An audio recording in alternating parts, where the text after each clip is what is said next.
Hindi niya sinama. Hindi niya sinama.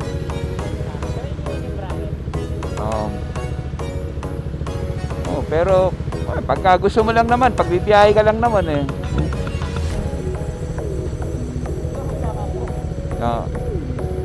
Para wala ka ng ano. Pero sa akin kasi hindi po pwede. Hindi ako makatak ng ganun eh. Ang taas pa nun. Yung binili natin.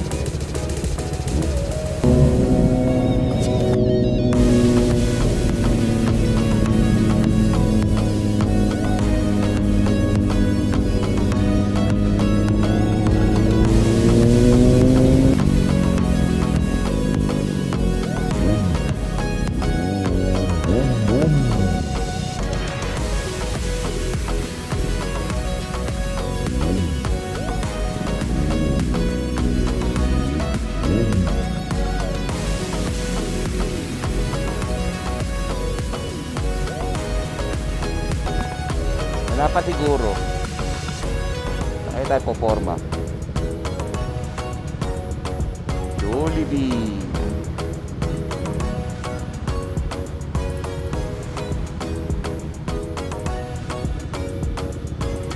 Pag alis nila, hindi pa tayo doon.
Good morning, good morning, good morning. At eto, nandito na po kami sa SX at papunta na po kami ng Batangas para kumain ng Lomni. Ayun.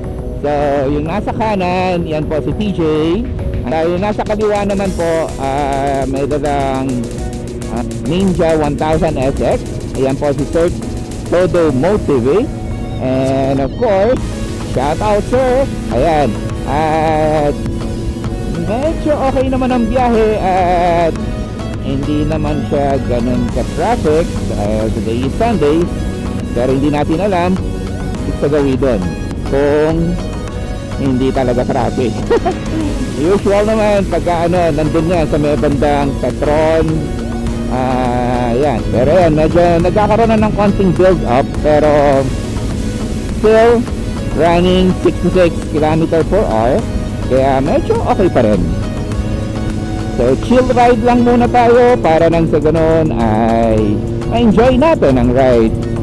At sa totoo lang talagang nakakapagod din kapag sobrang nagagamit natin yung adrenaline rush natin. Dahil yun nga, talagang malakas umubos ng lakas po yun eh. Lalo na yun, pag naririnig mo yung mga ganong arangkadahan or silinyador, ay nako, grabe. So, kapag highway na ang pinag-uusapan dito, hindi masyadong stressful. Sabihin natin na talagang nasasabi ko na mag-enjoy ka sa biyahe mo. Unlike kapag nasa city driving ka, ay nako, grabe, disaster. Lalo na ngayon, December, holiday season, so ang dami, lalo na kahapon, grabe yung traffic talaga. Pero here, you can unload yung mga stress at saka mag-enjoy ka. Lalo na sa tunog ng motor mo. At ayun, masarap dahil alam mo yun, para bang kapag bumibiyahe ka, at ganito yung takbuhan, para bang natatanggal mo yung mga alalahanin mo, tapos na-enjoy mo yung tunog ng motor mo, tapos yung chill ride ka lang. So makakapag-isip-isip ka rin ng maayos, dahil wala ka namang ibang iniisip kundi ayun nga, ride lang. At para bang pag na-unload mo lahat yung iyong mga iniisip sa buhay, nagkakaroon siya ng panibagong space sa utak natin para makapag-isip ka na naman ng tama, or hindi naman ibig sabihin makapag-isip ka ng maayos, or sabihin natin makapag-isip ka ng ayan, si TJ ng kung pwede yung pang gawin, innovation para dun sa mga bagay-bagay na gusto mong gawin. Okay? So, yan, kagaya ngayon, tignan nyo yung ano natin. So, 86, 85. So, medyo mabagal yung takbo natin, ano? Kasi nga, una, second time ni TJ dito sa expressway. So, kailangan maramdaman niya muna yung galawan dito sa highway para nang sa ganon, mapamilyar siya at magamayan niya. Okay, so every time kasi na bibiyahe tayo, kailangan yung kanan na sasakyan, yung kaliwa na sasakyan, yung nasa harapan na sasakyan, kailangan yan ramdam mo sila. What do I mean by that? So syempre, di ba, kailangan alam mo kung saan sila pupunta, alam mo kung diretso lang ba sila, kakaliwa ba sila, kakanan ba sila. So importante na lahat sila, kumbaga sa ano, alam mo, or hindi naman 100% na alam mo kung saan sila pupunta, diba? Kaya lang, paano malalaman kung saan sila pupunta? Always na tignan mo yung gulong nila sa harapan. Okay? Tapos merong kaliwa at kanan na lane, diba? O na line, diba? So kapag yan ay gumewang sa kaliwa, ibig sabihin mag-a-attempt siya na kumaliwa. Pagka yan pumaling ng kanan, mag-a-attempt yan na kumanan. So kaya importante na kailangan pakiramdaman mo yung mga taong nasa harapan mo, o mga sasakyan na nasa harapan mo, para nang sa ganon, ang mangyari is hindi ka ahead of time, makakapag-prepare ka ngayon, makakapredo ka, makakapag-minor ka, or pwedeng makaano ka sa kaliwa o kanan kung saan ka pupunta or kung saan ka iiwas, diba? So yun siya. Gaya ngayon, straight lang yan. So alam ko tong si DJ, nangangati na to gustong bumakbak ng todo to kaya lang hindi siya makabakbak kasi yung team leader ayun nandun sa kaliwa, hindi siya pwedeng lumagpas doon. Pero okay na rin, at least na-enjoy yung ride, tapos napapag-aralan niya kung ano yung takbuhan dito sa expressway. Kasi sa totoo lang, hindi naman po pwedeng puro bakbakan ng bakbak, mapapagod ka ng todo nun. Kailangan alalay ka lang talaga, or sabihin natin na ini-enjoy mo talaga yung ride. Hindi ka naman pumunta dito sa expressway para naman makipagkarera, diba? So pumunta tayo dito para bumiyahe ng matiwasay, ng maayos, mag-enjoy sa ride. Tapos ayun, kumain ng Bernie. Actually nung first time kaming nag-ano ni Sir Todo Motive is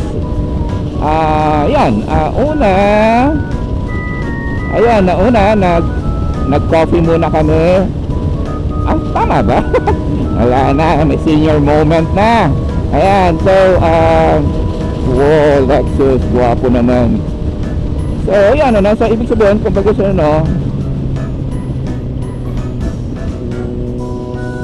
ano lang din siya, at grabe, as in doon na nag-start yung friendship.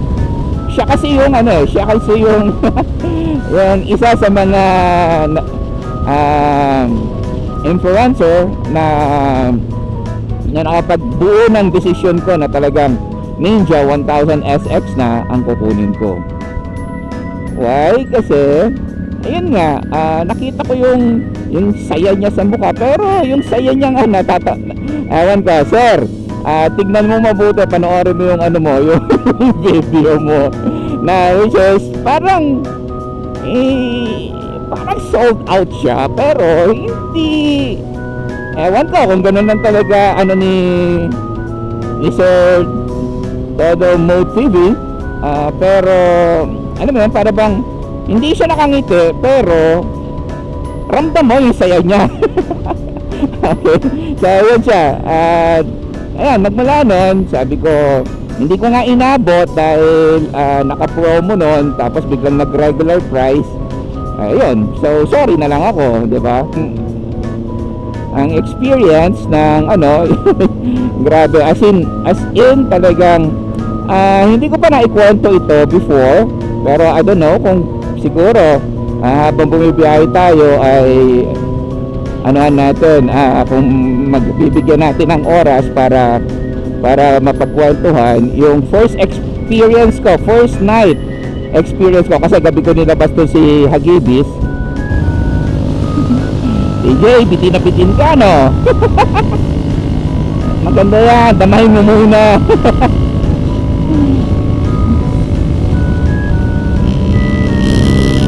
Takpak!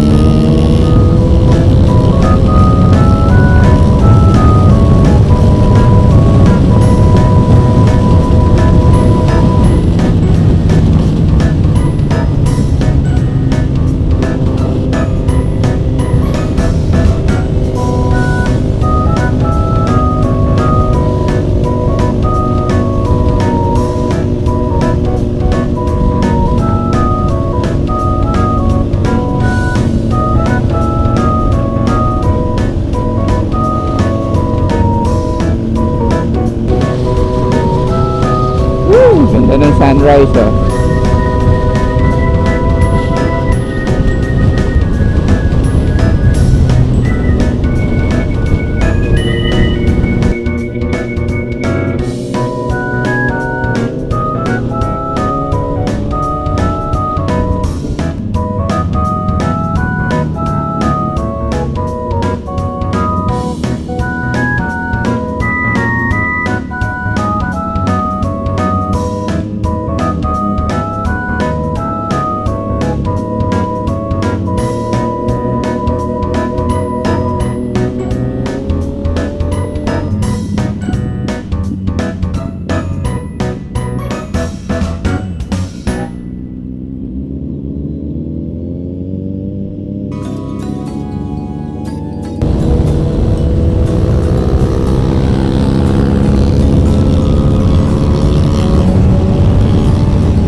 Ano, paano?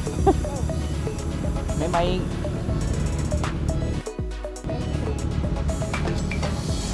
Oh, ay, mabibiti na tayo. So go na ka na. Hindi na tayo magko-coffee.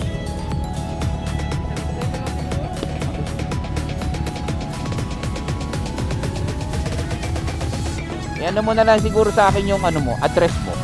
Palalamove ko na lang.